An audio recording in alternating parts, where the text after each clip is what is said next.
I take nothing away from the Zika virus, like we've talked about in the past, that they've found something for that. Now I see they have something even more advanced for AIDS virus. I'm ecstatic. I'm happy for these people. I'm happy that they do, but it doesn't stop there. We in the chronic pain community with Lyme disease, fibromyalgia, lupus, CRPS, chronic migraines, cancer, MS. I mean, all this stuff is serious. It's serious. It's deadly. Each and every one of them is very deadly. And, so is cancer, so is HIV and Zika. I get that. But, yes, we do need to really hammer down. And part of the problem is, and me and Laura was discussing this just a little bit ago, me and Wayne and you, Brian, we've talked about this numerous times. We cannot get people in this community to work together. That's the biggest issue. It has been a big issue. People have got to come together. We moved this show here to be heard, to be better heard, more clear, so we don't lose listeners because they can't hear what other people are saying. We've made this move. It's a big investment. We're happy to do it, and this is just the beginning of what we got to do. Brian, you have got some letters that you are sending out to the doctors. You want to talk about that a little bit, briefly? Sure. The Putting the Fire Out Winter awareness letter. Folks, that letter is out there. It is in all of our groups now. I know there's been a few groups that I am not a member of personally. Mm-hmm. They have asked me if they can put them in a group. I have given them permission to do that. Just print them out, and you don't need to ask my permission or Dan's permission. Sure. I am totally 100% fine with it. Mm-hmm. Just grab that letter, print it, and do what you want with it. Now if you do not feel comfortable sending the letter to somebody, or that's fine. Message me or message Dan. Yep. We will take the necessary steps to get that letter out there. Even if the doctor's office only puts it up for one day. Yeah. Okay, that one day, you might not think about this, but that one day, there might be 200 patients walking in and out of that office. That's 200 patients or 200 people that has seen that letter that may not have seen it anywhere else. Sure.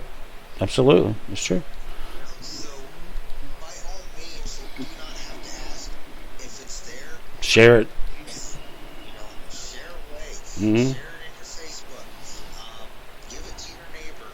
Give it to some stranger walking down the street. I don't care as long as we are getting the information out there. Sure. That's all we need to do. Mm-hmm. That's it.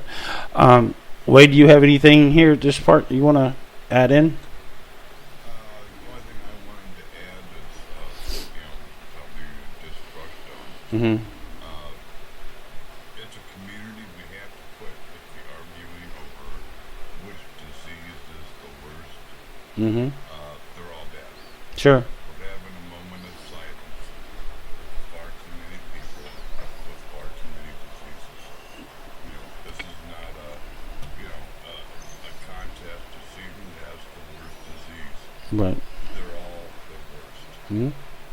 When people are dying, that's when we have to start just kind of pushing aside, who gets bragging rights, Sure. and start worrying about the people who are dying and who can we save. Mm-hmm. And until we get people that are fighting for that, we're never going to move forward. We're just going to keep moving backwards. Yeah, you're right. Right. And that's how I always tell everybody, stand together, fight together, Mm-hmm. not against each other. That's true. That's true. Laura? Yes, I was getting to you. I was just letting them. Yeah. Oh, don't cry, honey. We believe me. It's sad. It is. It's very sad, and we take it very serious. And me and Brian talked about this earlier and agreed upon it. I think it needs to be done. It needs to be every time. Every time we lose someone, we need to do this. These people fought hard, and they lost. I mean, they lost the battle. They're better off where they're at. They're not hurting no more. and we all understand it. But it's still a sad day. It's still sad. So you go ahead and have your time. You're welcome. I feel frustrated because, gosh, I keep putting out there that we do need to unite. I've even posted what the word unite means. Yeah. And I put togetherness and what the word togetherness means in case people have forgotten. And I wasn't trying to be, I don't know if it's okay to say this, but I wasn't trying to be a smart ass, but Right. it just seems as though our community in particular, and I know it's other communities, but everybody's doing their own separate thing. And I wrote today, walking to the beat of their own drum. Mhm. And as long as that continues, there will be no change in our community, Sure. in the chronic Lyme community. And nothing will change, and insurance will not cover our treatment, and there will be no more research, and we will not find a cure. And people will continue to die, just like these 4 women did, Mm. which in my mind are senseless criminal deaths that Sure. should have been preventable Mm. because of corrupt government that will not recognize chronic Lyme disease as the true disease that it is, just like many other diseases. And until we get together and we form some unity and we stop this division among ourselves and we come together, nothing's going to ever change. And I keep putting ideas out there for things. I do have the traveling Lyme letter, which I'd love to coordinate with Brian on Mhm. the letter that he has, which I have proposed. Actually, that traveling Lyme letter has been out there as a proposal for years now, and it's I've got some signatures on it, and it's really a letter that talks about what's happening in the Lyme community Sure. and why, and what needs to change, and then people sign their name and what state or where they're from, and then my idea was to send it to all the local churches and humanitarian groups because they have a lot of power, and churches, really I think any church, Catholic, Christian, Baptist, and the heads of those churches in every state, I think they need to know. And they may already know, I don't know, but I think it would be a good idea to let them know, and then just keep sending it to the media. Mhm. Just pound them. Just keep sending it, pounding the media with it. And don't stop. Just keep doing it. Sure. And that was my idea, but it's not getting anywhere. Then I had the campaign of no vote. Just Right. put it out there. Just write. You know what? Just put the message out there. We're not voting unless we get this, and this. Mhm. These are our demands. Right.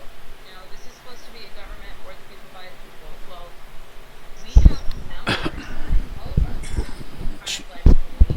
Sure. And we have numbers in the, obviously the chronic illness community. Mhm. And if we put our hands down and say, this is it, Mhm. you want to vote?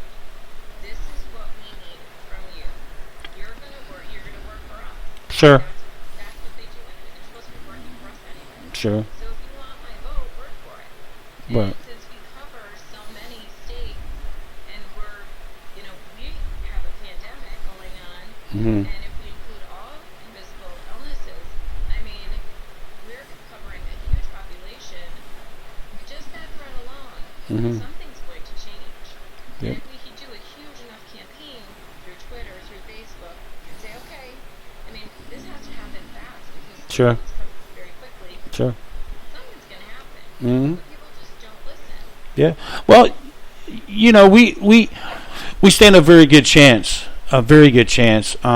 We've talked about this before. The voting time of year, if it's the president or local voting or whatever the case may be, is the time to try to get change. I mean, it's not guaranteed that they're going to do it, but it's the best opportunity that we have.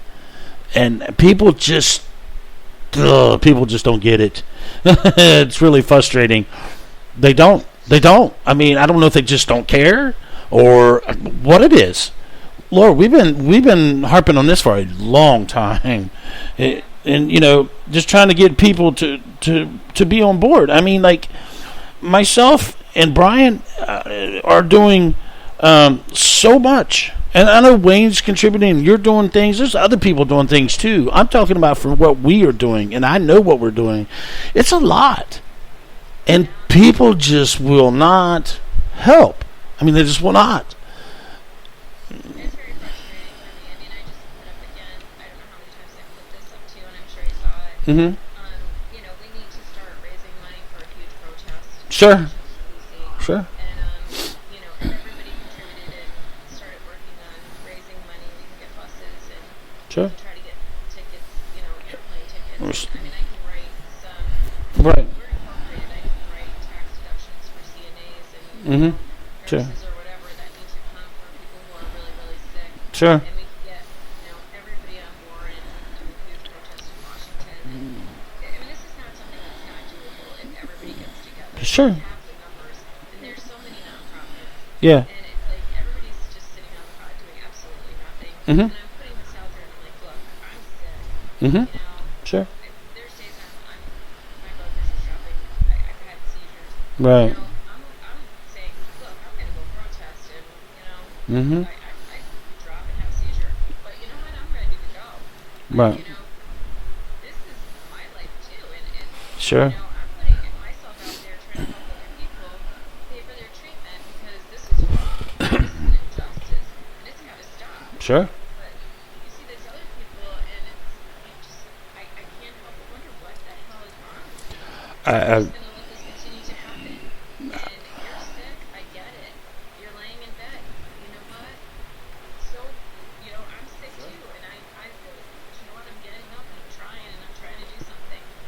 And, I feel like, I don't feel like there's an excuse. I really don't. Yep. My level of feeling pity for people not helping is growing very slim because it's at this point with all the losses that we have had, I just don't feel as if there's an excuse anymore. And I've had people on my Facebook page for so many years. And do you know how many people have inboxed me this week alone asking me what my nonprofit is? And on my page, Yeah. but like the logo is right there. Mm-hmm. With my picture. Right. And then it says right there, the mission of this page is blah blah blah. It is dedicated to helping people who have chronic Lyme disease. Mm-hmm. To pay for their treatment. Through fundraising and getting donations. Sure. The mission of our nonprofit is right there, and I have people asking me, what is it that you do? After they put up my Facebook. Yeah. I'm like, well, do you even look at my profile? Yeah. Yeah. Know who your friends are? I think some of it is I don't really think that they don't care or anything like that. I think the biggest issue is not everybody has just been told no so many times. I think they're just to that point where they're okay, I give up. That's not what you need to do though. You know what I mean? Mm-hmm. Being told no so many times, yeah, it does get frustrating. But, and Dan, you know this, my motto, putting the fire out's motto is, never give up, never give in. Yep. I'm all the time posting that, and people are probably thinking, man, this dude's crazy, I'm tired of seeing this, but it's not. It's, just don't give in to it, and don't give up on it. That's what I'm saying. Sure. So, even if you're told no, don't give up. Keep going. And I'm sorry, Laura, I didn't mean to break in.